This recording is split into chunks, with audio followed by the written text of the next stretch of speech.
ঘাটাল লোকসভা তৃণমূল কংগ্রেস প্রার্থী দীপক অধিকারী সমর্থনে রাজনৈতিক সভার আয়োজন করা হয় মঙ্গলবার সন্ধ্যায় পূর্ব মেদিনীপুরে পাঁশকুড়ার জানাদিঘি সুভাষ ময়দানে। পাঁশকুড়া শহর আইনটিটিউসির উদ্যোগে এই রাজনৈতিক সভার আয়োজন করা হয়। এদিন উপস্থিত ছিলেন তমলুক বিধানসভার বিধায়ক ও প্রাক্তন মন্ত্রী সৌমেন মহাপাত্র, এছাড়াও ছিলেন সুমনা মহাপাত্র, পাঁশকুড়া পৌরসভার পৌর প্রশাসক নন্দকুমার মিশ্র, ছিলেন শেখ সমীর উদ্দিন, জহিদুল ইসলাম খান, সৈদুল ইসলাম খান সহ একাধিক তৃণমূল নেতৃত্ব। আমি বলবো মানসিকভাবে আদর্শগতভাবে মমতা বন্দ্যোপাধ্যায়ের মতো বড় বামপন্থী কেউ নেই। দাঁড়িয়ে বিয়ে দিবসে আপনাদের শপথ নেওয়ার দিন এসছে। দেব আপনাদের অতি পরিচিত মানুষ।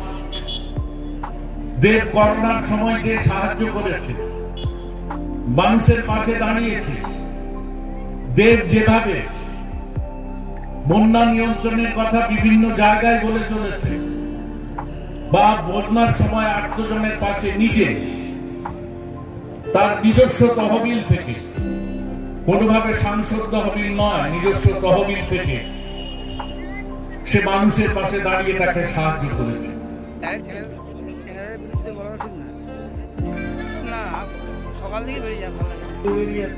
শ্রমিক সংগঠনের অন্যতম নেতা আমাদের তৃণমূল কংগ্রেসের সহসভাপতি বরণ করে নিচ্ছে।